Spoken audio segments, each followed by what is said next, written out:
أعوذ بالله من الشيطان الرجيم. بسم الله الرحمن الرحيم. يا أيها الذين آمنوا كونوا قوامين بالقسط شهداء لله ولو على أنفسكم أو الوالدين والأقربين إن يكن غنيا أو فقيرا فالله أولى بهما فلا تتبعوا الهوى أن تعدلوا وَإِن تَلْوُوا أَوْ تُعْرِضُوا فَإِنَّ اللَّهَ كَانَ بِمَا تَعْمَلُونَ خَبِيرًا. O believers, stand firm for justice as witnesses for Allah, even if it is against yourselves, your parents, or close relatives. Be they rich or poor, Allah is best to ensure their interests. So do not let your desires cause you to deviate from justice. If you distort the testimony or refuse to give it, then know that Allah is certainly all aware of what you do. اے ایمان والوں، عدل و انصاف پر مضبوطی سے جم جانے والے اور خوشنودی مولا کے لیے سچی گواہی دینے والے بن جاؤ، گو وہ خود تمہارے اپنے خلاف ہو یا اپنے ماں باپ کے یا رشتہ دار عزیزوں کے۔ وہ شخص اگر امیر ہو تو اور فقیر ہو تو دونوں کے ساتھ اللہ کو زیادہ تعلق ہے، اس لیے تم خواہش نفس کے پیچھے پڑ کر انصاف نہ چھوڑ دینا، اور اگر تم نے کج بیانی یا پہلو تہی کی تو جان لو کہ جو کچھ تم کرو گے اللہ تعالیٰ اس سے پوری طرح باخبر ہے۔ بسم اللہ الرحمن الرحیم۔ آج ہم آیت نمبر 135 سے سورۃ النساء کی تذکیر کا آغاز کریں گے۔ سورۃ النساء جب ہم نے شروع کی تھی تو آپ کو یہ بتایا گیا تھا جو اس کی پہلی آیت ہے وہ خطبہ نکاح میں پڑھی جاتی ہے۔ دیٹ از مسنون پریکٹس۔ اور آپ دیکھیں گے دیٹ سورۃ النساء از اے بیوٹیفل مکس کہ اس میں بڑے کلوز فیملی میٹرز بھی آ رہے ہوتے ہیں اور ایسے لگتا ہے مائکرو سے میکرو کی طرف جا رہے ہیں، یعنی انڈیویجول لیول پر اللہ تعالیٰ ہدایات دے رہے ہیں فیملی لائف کے حوالے سے، اور فیملی لائف میں سب سے بیسک جو چیز ہے وہ میرج ہے۔ پہلا رشتہ اللہ سبحانہ و تعالیٰ نے جو کریٹ کیا وہ آدم علیہ السلام اور بی بی حوا کا تھا۔ تو سورۃ النساء میں ہم انڈیویجول لیول سے کلیکٹیولی سوشل لیول پر جاتے ہیں، and the first relationship is Adam علیہ السلام and Bibi Hawwa which means marriage. اور یہاں پر میرج سے بہت ساری ہدایات مل رہی ہیں بڑے لیول پر، حتیٰ کہ جنگوں کی بھی بات ہوئی، ایک سٹیٹ کے لیول پر، جوڈیشری کے لیول پر کہ قانون دان کیا کریں گے، کورٹس نے کیا کرنا ہے۔ اور سورۃ النساء ہمیں یہ بتاتی ہے کہ یہ ساری چیزیں مل کر ایک اسلامی معاشرہ بناتی ہیں، اور ان چیزوں ہی کی بیسس پر ایک آئیڈیل مسلم فیملی بنتی ہے۔ وہی رولز اپلائی کریں گے جب آپ as a community as a اپنے ریلیٹیوز میں دیکھیں گے تو وہاں پر انہیریٹنس کے رائٹس آ گئے، اور پھر آگے جا کر پوری کنٹری یا اسٹیٹ کے لیول پر، امت کے لیول پر، پوری دنیا میں وہ ساری چیزیں اپلائی ہوں گی۔ آپ نے 127 میں دیکھا کہ اللہ سبحانہ و تعالیٰ نے کہا یستفتونک عن النساء، یہ لوگ آپ سے عورتوں کے حوالے سے سوال کرتے ہیں۔ ذہن میں رکھنے کی بہت اہم بات یہ ہے کہ یہ جو فتویٰ مانگ رہے تھے اس کا جواب پھر کس نے دیا ہے؟ اللہ سبحانہ و تعالیٰ نے جواب دیا ہے، which means اللہ پاک فتویٰ دے رہے ہیں، and this is an honor for women، کہ اللہ سبحانہ و تعالیٰ خواتین کے حوالے سے جو بات پوچھی جا رہی ہے اس کا جواب رب تعالیٰ خود ارشاد فرما رہے ہیں۔ قُلِ اللَّهُ يُفْتِيكُمْ فِيهِنَّ، کہہ دو کہ اللہ تم سب کو فتویٰ دیتا ہے عورتوں کے بارے میں۔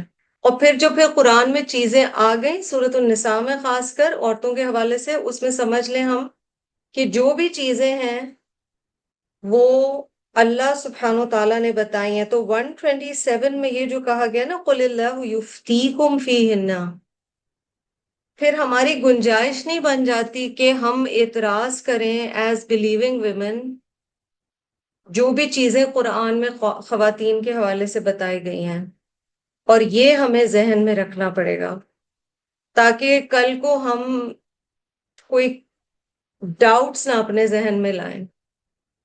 اور بہت ساری چیزیں اس سورہ میں خواتین کے حوالے سے ہیں، اور بہت ساری چیزیں ایسی بھی ہیں جہاں پر بتایا گیا ہے کہ مردوں کے رائٹس زیادہ ہیں.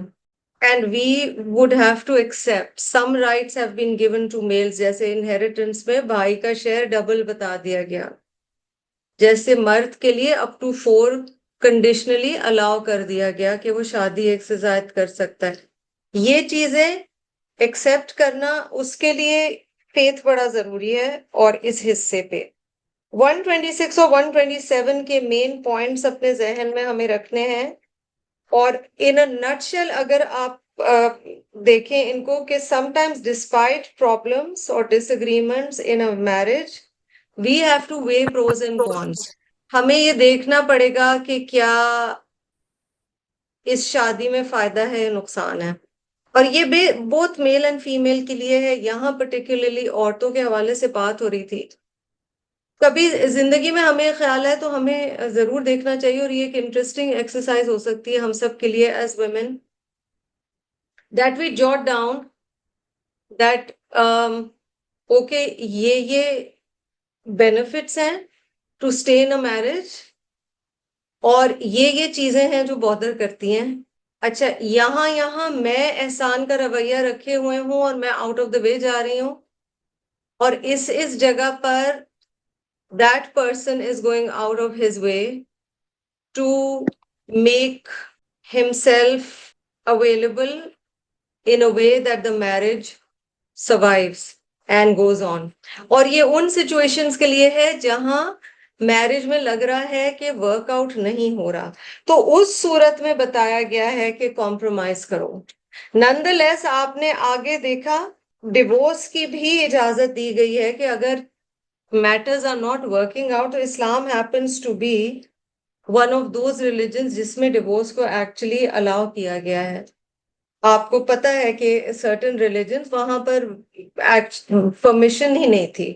So it's a very balanced approach. اگر آپ دیکھیں اس حصے کو ذہن میں بار بار ہمیں رکھنا ہے. 128 میں وَالصُّلْحُ خَيْرٌ وَأُحْضِرَتِ الْأَنفُسُ الشُّحَّ، تو ہم میں سے ہر ایک اپنے شوہ پہ ذرا نظر ڈالے.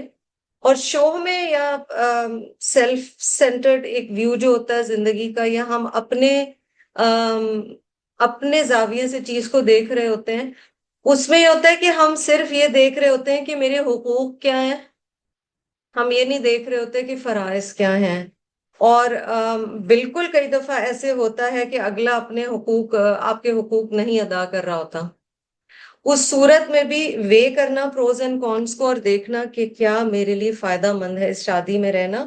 تو یہ بہت امپورٹنٹ چیز تھی جو ہمیں یہاں پر بتائی گئی. آج کی آیت کی طرف چلتے ہیں. ہم 135 سے سٹارٹ کر رہے ہیں جی، جہاں پر اللہ سبحانہ و تعالیٰ عدل اور انصاف کی بات کرتے ہیں. عدل اور انصاف کی جب ہم اردو میں بات کرتے ہیں یا ہم انگلش میں جسٹس کا لفظ استعمال کرتے ہیں، عدل از بیسیکلی اپیرنٹ جسٹس، جو دیکھنے میں نظر آ رہا ہے. مگر انصاف کیا ہے جی؟ بنیادی طور پر یا قسط جسے کہا جائے گا دنیاوی معاملات میں، گھر پر. تو عدل ایک براڈر ٹرم ہے، پر قسط ہے جب آپ زون ان کرتے ہیں اور دیکھتے ہیں فیملی میٹرز میں، گھر میں کہاں پر کوئی انصاف سے کام نہیں لے رہا، اور ہمیں حکم دیا گیا ہے کہ یہاں پر انصاف سے کام دینا ہے. And we know that in life we are usually presented with two paths. Either we can follow our nafs or we can follow the path of justice. Examples اپنے ذہن میں رکھیے. آپ کے بھائی اور بھابھی میں کوئی معاملہ ہے، آپ کس کی سائڈ لیں گے اور کون جسٹس پہ ہے؟ آپ کے بیٹے اور بہو میں کوئی معاملہ ہے، آپ کی بیٹی اور داماد میں کوئی معاملہ ہے. یہاں پر ایک بہت بڑی چیز ہم سے مانگی جا رہی ہے، وَلَوْ عَلَىٰ أَنفُسِكُمْ. سب سے پہلی چیز ہے چاہے وہ تمہاری اپنی ذات کے اگینسٹ جاتا ہو، even if it be against yourselves, meaning even if justice or a decision having to weigh pros and cons اس میں ریئلائز کر رہے ہوں کہ یہاں غلطی میری ہے یا میرے اگینسٹ جاتی ہو چیز، پھر بھی حق کا ساتھ ہو. اور یہ کرنا بہت مشکل ہے، کیونکہ دوسرے کے لیے جب ہم دیکھ رہے ہوتے ہیں سچویشن کو، تو ہم ہمیشہ سمجھتے ہیں کہ ہمارا ہی حق ہے، ہمارے حقوق کی بات کی جائے. اس کو لنک کیجئے جو پیچھے شوق کی بات ہوئی ہے. پھر نیکسٹ ہے پیرنٹس کا نام لیا گیا. باقی ریلیٹیوز تو ایک جنرل ٹرم بتا دی گئی نا، والاقربین، لیکن والدین کا نام یہاں پر لیا گیا. اور والدین وہ رشتہ ہے جس میں اکثر ہم اپنی بھی غلطی مان جاتے ہیں، پر کیونکہ محبت اور عزت اور احترام اس رشتے کا حصہ ہے، اللہ سبحانہ وتعالیٰ نے انہیں ہمارا سب سے قریبی رشتہ بتایا ہے.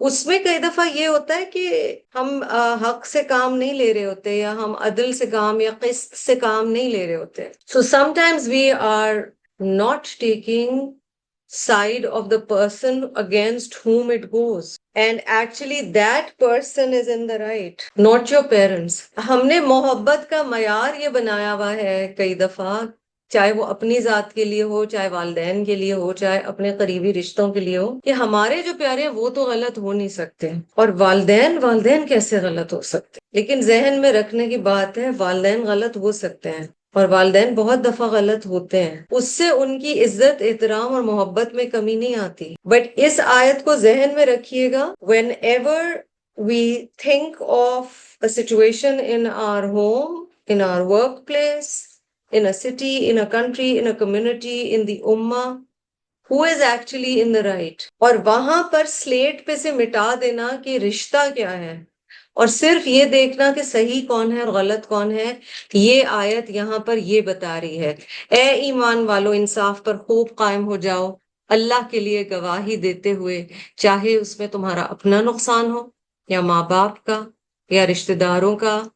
جس پر گواہی دو وہ غنی ہو یا فقیر ہو. Meaning when you are weighing pros and cons, اور حق بات کی جا رہی ہے، یہ بھی نہیں دیکھا جائے گا کہ ہائی یہ بہت غریب ہے تو چلو اس کے فیور میں ہم فیصلہ کر دیں. ٹھیک ہے، نرم دلی بھی آڑے نہ آئے. بہرحال اللہ کو اس کا سب سے زیادہ اختیار ہے، تو خواہش کے پیچھے نہ جاؤ، خواہش کے پیچھے نہ جاؤ. فلا تتبعوا الهوى ان تعدلوا، کہ حق سے الگ پڑھو، یعنی ایسے نہ ہو کہ حق سے دور ہو جاؤ خواہشات کی وجہ سے، یا اپنی پریجڈس کی وجہ سے، یا انہیرنٹ ٹلٹ کی وجہ سے کہ کس طرف تمہارا میلان ہے. اگر تم ہیر پھیر کرو یا منہ پھیرو تو اللہ کو تمہارے کاموں کی خبر ہے. میننگ اللہ سبحانہ و تعالیٰ نوز. لیٹس موو آن ٹو آیا نمبر 136. احادیث کچھ دیکھ لیتے ہیں جی.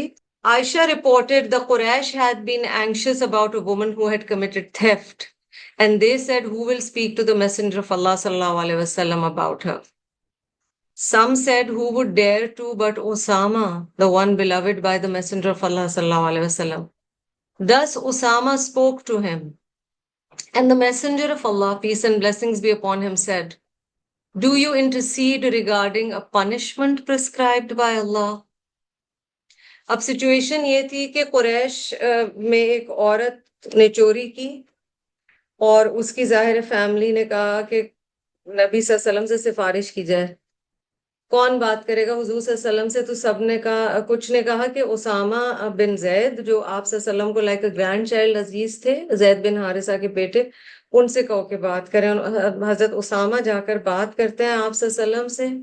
نبی صلی اللہ علیہ وسلم نے انہیں کہا، اب سوچیں like somebody who's like a grandchild اور آپ کو بہت پیارا ہے، وہ آ کے آپ سے کوئی سفارش کر رہا. آپ صلی اللہ علیہ وسلم کہہ رہے ہیں, do you intercede regarding a punishment prescribed by Allah؟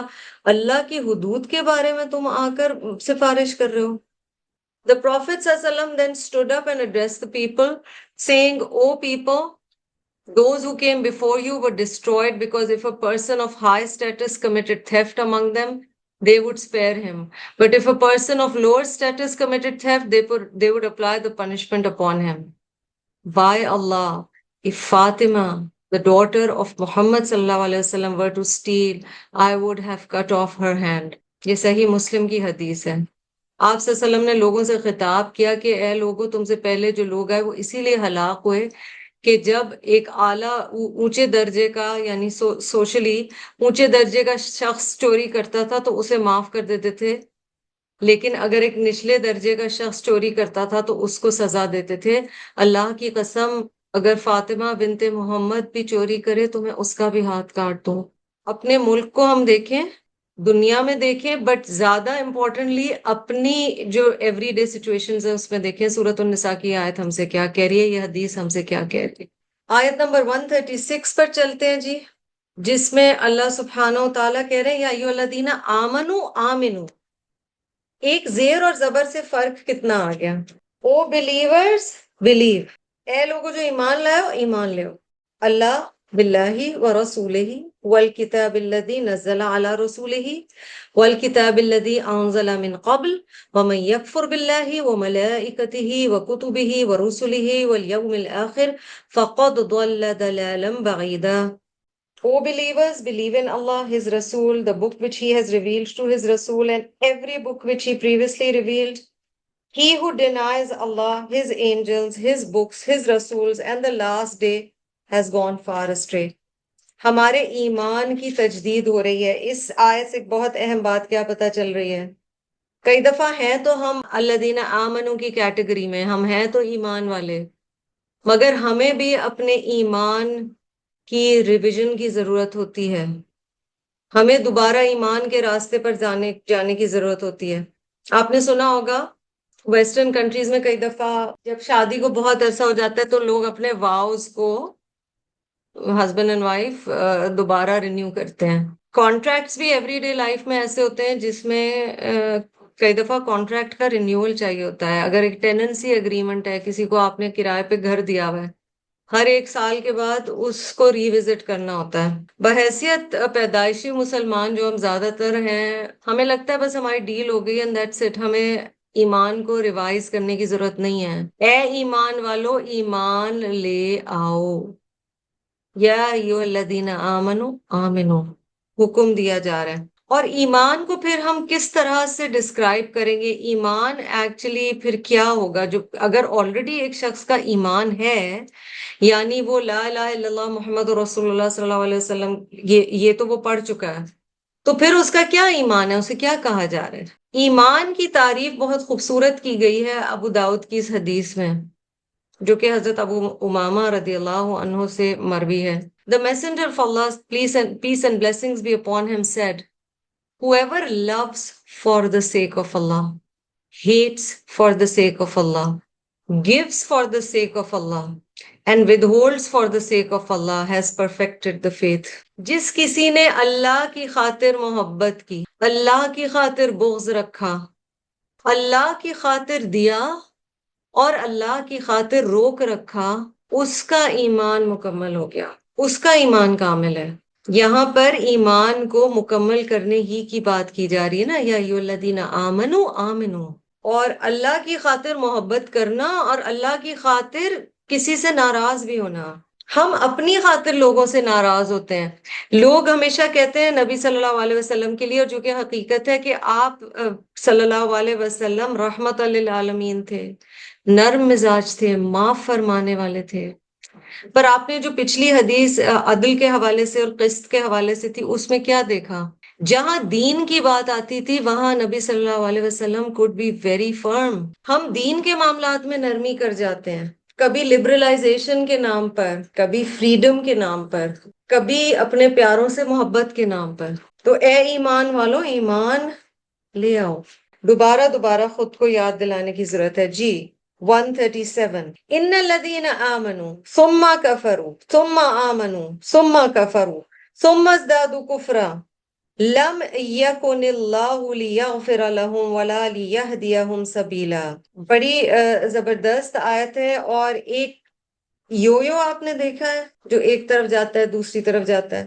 As for those who accept the faith, then renounce it, who again embrace it and again deny it and go on increasing in unbelief, Allah will neither forgive them nor guide them to the right way. یہ ایک attitude بتایا جا رہا ہے کہ ایک شخص ہے وہ ایمان پر آتا ہے مگر پھر وہاں استحکام کے ساتھ کھڑا نہیں رہتا، اسے استقامت نہیں ہے، وہ جم کے نہیں رہتا. بے شک وہ لوگ جو ایمان لائے پھر کافر ہو گئے، پھر ایمان لائے پھر کافر ہو گئے، پھر کفر میں اور زیادہ آگے بڑھ گئے، تو اللہ ہرگز نہ انہیں بخشے گا اور نہ انہیں راہ دکھائے گا. 137 کے بارے میں دو انٹرپریٹیشنز آتی ہیں کہ ایک تو یہ کہ یہ آیت منافقین ہی کے حوالے سے ہے، کیونکہ آپ نے دیکھا کہ منافقین کی بہت بات ہوئی ہے اس سورہ میں، اور کیونکہ مدنی سورہ ہے so the hypocrites were mentioned. So there is no permanence. A hypocrite basically sees the situation، اپنا فائدہ یا نقصان دیکھا، یہ دیکھا کہ ارد گرد لوگ کیسے ہیں، ماحول کیسا ہے، اور اس کے حساب سے بہیو کیا۔